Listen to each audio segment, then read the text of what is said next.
Ma'am मैं मिली हुई हूँ, उनकी कोर्ट में हमारा केस भी चल रहा था, हम उनके कोर्ट में अपीयर भी हुए हैं।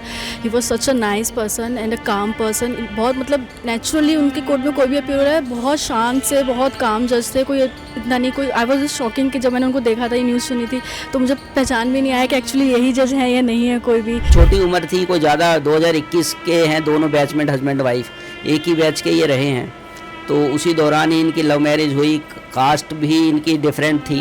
देखो जो आजकल के केसेस हैं वो लेडीज से ज़्यादा आजकल जेंट्स, ये डाटा भी है ऑल ओवर इंडिया लेवल पे कि लेडीज से 1/3 ज़्यादा जो केसेस हैं वो आज जेंट्स के हैं। कमिट करना कोई छोटी बात नहीं है, कोई सोच नहीं सकता कमिट करने के लिए, बहुत सारी चीज़ें आगे पीछे सोचता है, अपनी फैमिली के बारे में भी सोचता है आदमी।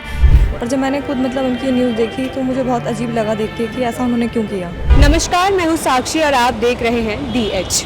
अमन कुमार शर्मा, शायद आप इस नाम को जानते होंगे या आप इस नाम से अनजान होंगे। आपको बता दूँ 2 दिन पहले अमन कुमार शर्मा जो जज है उन्होंने सुसाइड कर लिया। अब उसका कारण उनके पिता द्वारा बताया जा रहा है कि उनकी वाइफ उनको मानसिक उत्पीड़न देती थी। अब क्या केस है क्या नहीं है ये समझने के लिए DH आज कड़कड़दूमा कोर्ट आया है। कुछ उनके सहयोगी, कुछ उनके साथियों से हम आज बात करेंगे कि वो कैसे थे, क्या उन पे इतना मेंटल स्ट्रेस था, आखिर ऐसा क्या हुआ कि उन्होंने इतना बड़ा कदम उठा लिया एक जज होने के बावजूद। आइए हम उनके दोस्तों से और उनके कलीग से बात करते हैं। छोटी उम्र थी, कोई ज़्यादा 2021 के हैं, दोनों बैचमेट हस्बैंड वाइफ एक ही बैच के ये रहे हैं। तो उसी दौरान ही इनकी लव मैरिज हुई, कास्ट भी इनकी डिफरेंट थी। उसके बावजूद भी इनके पिताजी एग्री करे, बच्चे की खुशी उन्होंने सर्फ मानी, लेकिन वो खुशी ही आज उसको खा गई। तो ये बड़ा खेद है। उनके पिताजी एक अच्छे अधिवक्ता हैं, अलवर में प्रैक्टिस करते हैं और उनके लिए बड़ा अचीवमेंट था कि उनका लड़का एक जज बना। लेकिन आज उनसे बड़ा दुख शायद ही किसी को हो कि उनका बेटा चला गया और एक छोटा बेटा जो है वो मानसिक स्थिति उसकी ठीक नहीं है। तो ये अकेला ही लड़का था इनके घर परिवार का जो इतना सक्सेसफुल हुआ। वो आज माँ बाप के लिए इससे बड़ा बोझ मैं नहीं समझता कि कोई है। जी मैम मैं मिली हुई हूँ, उनकी कोर्ट में हमारा केस भी चल रहा था, हम उनके कोर्ट में अपीयर भी हुए हैं। He was such a nice person and अ काम पर्सन, बहुत मतलब नेचुरली उनके कोर्ट में कोई भी अपीयर हो रहा है बहुत शांत से, बहुत काम जज थे, कोई इतना नहीं कोई। आई वॉज शॉकिंग कि जब मैंने उनको देखा था, ये न्यूज़ सुनी थी तो मुझे पहचान भी नहीं आया कि एक्चुअली यही जज है या नहीं है कोई भी। तो I am actually shocked right now. आपने पढ़ा है कि उनकी वजह क्या बताई जा रही है? मेरी नॉलेज में तो यही आया अभी कि हाँ ठीक है, उनके कोई फैमिली इश्यूज़ थे वाइफ के साथ, उनकी सिस्टर इन लॉ के साथ। तो अभी तक मेरी नॉलेज में यही आया था कि कोई फैमिली इशू की वजह से हुआ है। आपको कभी लगा उनसे मिलके कि उन पे कोई प्रेशर है या फिर ऐसा? No ma'am, that's why I am saying ना कि बहुत शांत जज थे, बहुत काम थे, कभी उनके फेस से ऐसा कभी लगा भी नहीं कि हाँ कुछ ऐसा कुछ होगा, फैमिली में इशू होगा। मैंने जब न्यूज़ सुनी तभी मैं शॉक थी कि ऐसा कुछ हो भी सकता है या ये जज ऐसा कुछ कर भी सकते हैं। अभी ऐसा मैंने सोचा नहीं था। आपने अपने लाइफ में कभी ऐसा केस देखा है कि किसी फीमेल के वजह से मेल क्या या फिर से? एज एन एडवोकेट हम लोग केसेस देखते रहते हैं, बट एज अ जज के लिए मैंने पहली बार ही देखा कि जज ने करा अपने फैमिली मैटर्स के लिए। मेरे लाइफ में पहले एक्सपीरियंस था ये अभी तक का। तो किसी जज का करना कितनी बड़ी बात है ma'am. Of course that's why I am saying ना कि मतलब एक जज इतनी अच्छी पोस्ट पे है, सब कुछ करा उसने, मतलब क्या नहीं होगा उनके पास, सब कुछ है, उसके बाद इतना सब क्या मेंटल प्रेशर होगा उनका उस टाइम पे जो उन्होंने इतना बड़ा कदम उठाया है। आपने लॉ पढ़ा है, इसलिए मेरा आखिरी सवाल आपसे यही है कि आपको लगता है कि मेल्स के लिए लॉ कम है हमारे में? बिल्कुल है मैम, मुझे बिल्कुल सहमत हूँ इस बात से। एक तरीके से कह सकते थोड़ा बहुत हमारे लिए वुमेंस के लिए थोड़ा बायस हो जाता है, मेंस के लिए बहुत कम लॉज हैं। कहीं ना कहीं जो एक्चुअल जो सर्वाइव नहीं कर पा रहे मेंस, उनके लिए तो कुछ लॉ है ही नहीं है। तो एक्चुअल बहुत सारे लोग हैं, जजेस हैं। मालूम था कि ऐसा कुछ होगा, लेकिन हाँ अगर थोड़ा आइडिया होता तो हम बोलते कि सर ऐसा मत करना। 2 दिन पहले अमन कुमार शर्मा जी ने सुसाइड कर लिया है और हमें पता चला कि आप उनसे मिले हो, तो आपका इंटरेक्शन कैसा रहा उनके साथ, आपको कैसे लगे वो? बहुत अच्छे इंसान थे, नेचर वाइज भी अच्छे थे। एज अ जज नॉर्थ ईस्ट के सेक्रेटरी भी रहे हैं, पोस्ट पे थे अभी, तब तक भी पोस्ट पे ही थे। आज इंटरव्यूज़ भी चल रहे हैं नॉर्थ ईस्ट पैनल के। पता नहीं अभी देखो इंटरव्यूज़ में का तो क्या शेड्यूल होता है कुछ पता नहीं, लेकिन जज बहुत अच्छे थे, बाय पर्सन भी बहुत अच्छे थे। एज अ जो उनका लीगल जो वर्क था वो भी बहुत अच्छा था।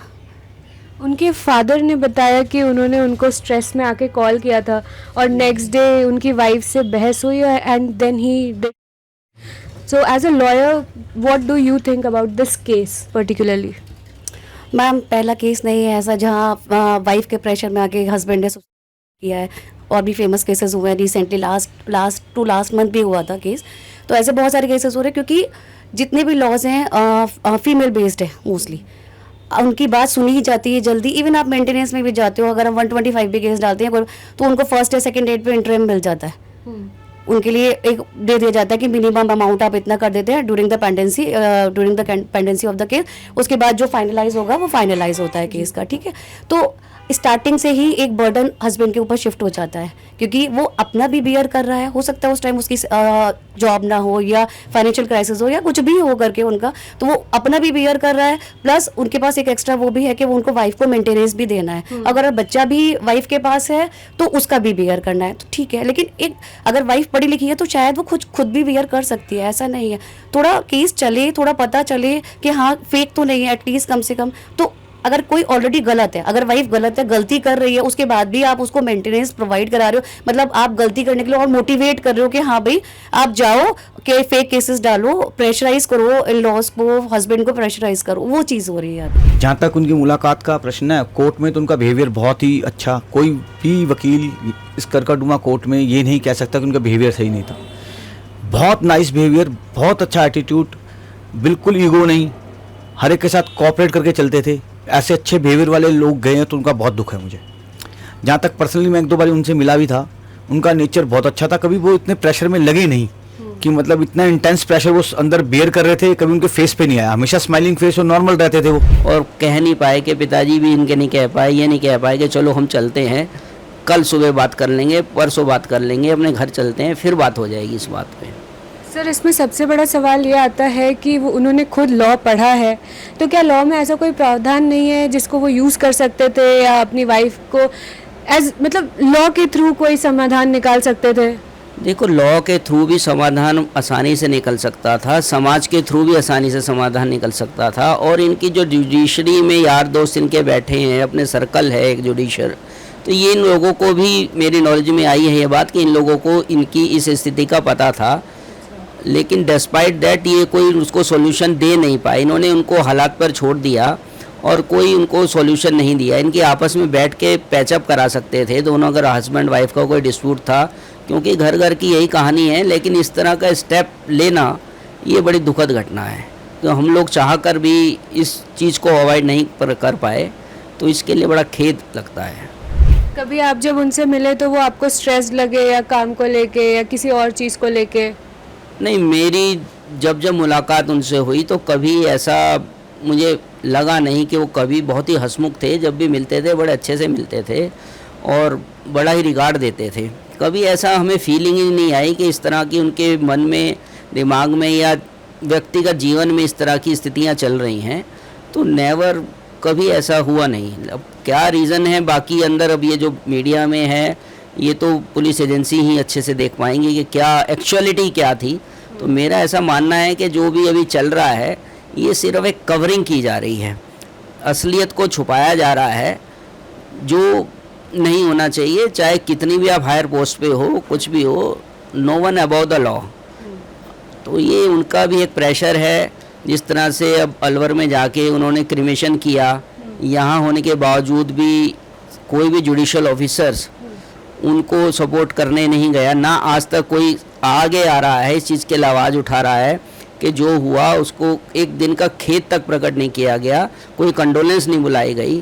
तो ये बड़ा विचित्रता है हमारे संसार में, इस जीवन में, कि इतनी अच्छी पोस्ट पे आप होने के बावजूद भी आपके साथ आपका कोई कुलीग नहीं खड़ा है। आज भी वकील भाई ही उनके सपोर्ट में है, जो उनके साथ इंटरेक्ट कराएं वो बड़े दुखी हैं।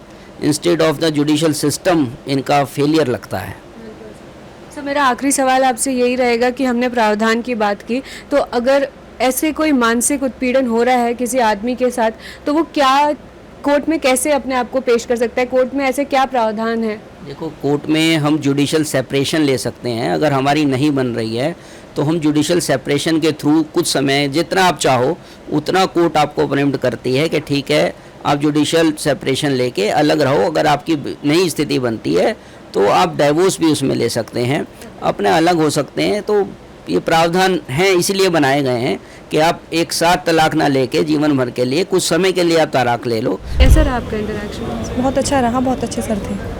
आपने उनके बारे में जब सुना तो आपका रिएक्शन क्या था और कैसे क्या लगा आपको? बहुत ही शॉकिंग था, क्योंकि ये मतलब ऐसा लगा नहीं था कि ऐसा कुछ होगा। पर जब मैंने खुद मतलब उनकी न्यूज़ देखी तो मुझे बहुत अजीब लगा देख के कि ऐसा उन्होंने क्यों किया। आप जब उनसे मिले तो आपको कभी लगा वो बहुत स्ट्रेस में है या वो ठीक नहीं है? नहीं, ऐसा कभी नहीं था। आप उनके नेचर के बारे में कुछ बताना चाहोगे हमें? मतलब प्रोफेशनल थे, बहुत अच्छे थे, थोड़े नॉर्मल टाइप, ऐसा कुछ नहीं था कि जैसे बहुत ज़्यादा रूड है, ऐसा भी नहीं है। अच्छे सर थे। एंड एज अ जज वो कैसे थे? अच्छे थे। देखो, जो आजकल के केसेस हैं वो लेडीज से ज़्यादा आजकल जेंट्स कर रहे हैं। ये डाटा भी है ऑल ओवर इंडिया लेवल पे कि लेडीज से 1/3 ज़्यादा जो केसेस हैं वो आज जेंट्स के हैं। इस पे कोई लॉ भी नहीं है। जितने लॉ हैं लेडीज़ के फेवर में हैं, जितने केसेस हैं लेडीज़ फाइल कर सकती हैं, और जेंट्स के लिए कोई भी रेमेडी अवेलेबल ना होने की वजह से इतना इंटेंस प्रेशर जो मैन फेसिस कर रहे हैं आजकल, ये उसी का नतीजा है कि वो अपना प्रेशर किसी से कह ही नहीं सकते। इसी प्रेशर को वो शायद वो बियर नहीं कर पाए होंगे, उन्होंने ऐसा करा। जहाँ तक सवाल उनकी वाइफ का और उनकी सिस्टर इन लॉ पे जो आए हैं, वो तो उनके पिताजी ने ही क्लियर कर दिए हैं मीडिया के आगे कि ये सारा प्रेशर उनकी वाइफ का और उनकी सिस्टर इन लॉ का था, जो एक IAS हैं, उनके हस्बैंड भी IPS हैं। तो ऐसी स्टेज में अबेटमेंट ऑफ सोसाइटी उनके अगेंस्ट बनना चाहिए और बनेगा। वो तो लॉ जो है अपना एक्शन लेगा जो है। सर, अभी मैं कुछ दिन पहले एक इंटरव्यू कर रही थी जिसमें एक नॉर्मल इंसान ने बोला कि लड़कियों के लिए बहुत सारे लॉ है लेकिन हमारा ना कोई सुनता है ना कोई ध्यान देता है। तो आपको लगता है कि लॉ कहीं ना कहीं वीक पड़ रहा है मेल्स के लिए? देखो, बायसनेस और लॉ तो आज क्लियर नजर आती है।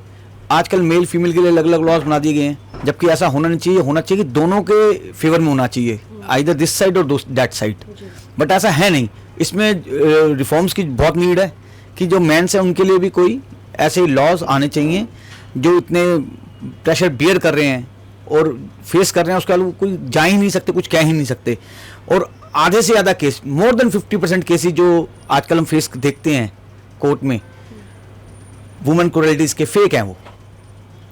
तो इन फेक केसेस के अगेंस्ट उनके खिलाफ एक्शन होना चाहिए। उसमें BNS में अमेंडमेंट भी अभी आई है कि एक्शन के अगेंस्ट भी केसेस बनेंगे। अब देखते हैं आगे क्या होता है। अब स्टार्ट हो चुका है ये दौर। तो मैम, ऐसा कोई केस है जो आपने देखा हो या फिर आपने ऐसा कोई केस लड़ा हो जैसे रिलेटेबल हो? बहुत सारे केसेस हैं मैम, कोर्ट में भी चल रहे हैं। इवन पता होता है, अब काउंसिल्स को भी पता होता है, इवन जजेस को भी समझ में आ रहा होता है कि कहाँ कौन सही है कौन गलत। लेकिन क्योंकि लॉ में ऐसा है तो वो मजबूर हैं सारे लोग उस चीज़ के लिए, और कहते हैं कि केस तो एडवोकेट दोनों साइड तब तक भी लड़ेंगे जब तक कि किसी का प्रूफ नहीं हो जाता, तब तक किसी को गिल्टी नहीं मान सकते जब तक कि डिसाइड नहीं हो जाता केस। इसलिए वाकई में फीमेल्स के साथ होता था ऐसा। वो बेचारे अभी भी होता है, बहुत जगह अभी भी होता है, और पहले बहुत ज़्यादा था। पहले क्या था, जब से लॉज आए, जो वाकई में जिनको हो रहा है, जिनके साथ गलत हो रहा है, वो शायद अब भी आगे बढ़ के नहीं आ पा रही क्योंकि उनकी अपनी मजबूरियां हैं शायद से कुछ उन्हें। लेकिन जो बाकी है जिनको ये एडवांटेज लेना है उन लॉज का, वो आगे निकल के आ रहे हैं। इसलिए फेक केसेस ज़्यादा बढ़ रहे हैं। इसी वजह से थोड़ा चेंज किया गया BNS वगैरह में कि अब जो फेक केस डालेगा अगर वो प्रूफ होता है तो उनके अगेंस्ट भी आगे कार्रवाई की जाएगी। एज एन इंस्टिंक्ट मैं ये बात कर रही हूँ, जैसे उनके फादर ने बताया कि ये सीन रहा होगा और आप उनसे मिल चुकी है, तो आपको लगता है कि सच में ऐसा कुछ हुआ होगा या वो कभी आपको मेंटली डिस्ट्रेस लगे हैं? नहीं लगे, कभी नहीं ऐसे कि मेंटली डिस्ट्रेस थे इतने ज़्यादा। काम अच्छे से करते थे अपना दोनों, इवन क्योंकि कोर्ट का भी अपना काम होता है और प्लस सेक्रेटरी का भी अपना बहुत बड़ा काम होता है करने के लिए, तो दोनों बहुत अच्छी तरीके से कर रहे थे। कभी ऐसा फेस पे लगा नहीं कि कभी ऐसी चीज़ें, लेकिन होता है कि बहुत लोग अपने फेस पे नहीं लाते उन चीज़ों को। फैमिली अगर इतना प्रेशर था कहीं ना कहीं, क्योंकि करना कोई छोटी बात नहीं है, कोई सोच नहीं सकता कमिट करने के लिए, बहुत सारी चीज़ें आगे पीछे सोचता है, अपनी फैमिली के बारे में भी सोचता है आदमी, तो उसके बाद अगर कमिट कर रहा है तो बहुत बड़ी बात है। कहीं ना कहीं अंदर इतना होगा उनके कि उन्होंने इतना बड़ा स्टेप लिया है। अब सोचो अगर इंडिया में एक जज अगर कमिट कर रहा है इस रीज़न की वजह से कि उसको फैमिली की तरफ से प्रेशर था, वाइफ की तरफ से प्रेशर था, तो आम लोगों का क्या होगा? एक मैसेज किस तरफ जा रहा है इस चीज़ का? जैसा कि आपने देखा कि हमने उनके कलीग से बात की, उन लोगों से बात की जो उनसे मिल चुके हैं, सबका यही कहना है कि वो मेंटली स्ट्रेस्ड नहीं थे, लेकिन अंदर से आदमी चाहे टूट भी रहा हो लेकिन कभी वो अपनी शक्ल पे आने नहीं देता। जैसे इंडिया में बताया जाता है कि मर्द कभी रोते नहीं हैं, ये सबसे गलत धारणा है। आगे इस केस में क्या नतीजा निकलेगा वो मैं नहीं जानती, लेकिन डीएच इस घटना पर दुख जताता है और आगे जो भी फैसला होगा हम आपको अपडेटेड रखेंगे। ऐसी तमाम खबरों के लिए देखते रहिए डीएच। मैं साक्षी, मेरे साथ वीडियो जर्नलिस्ट तनवीर।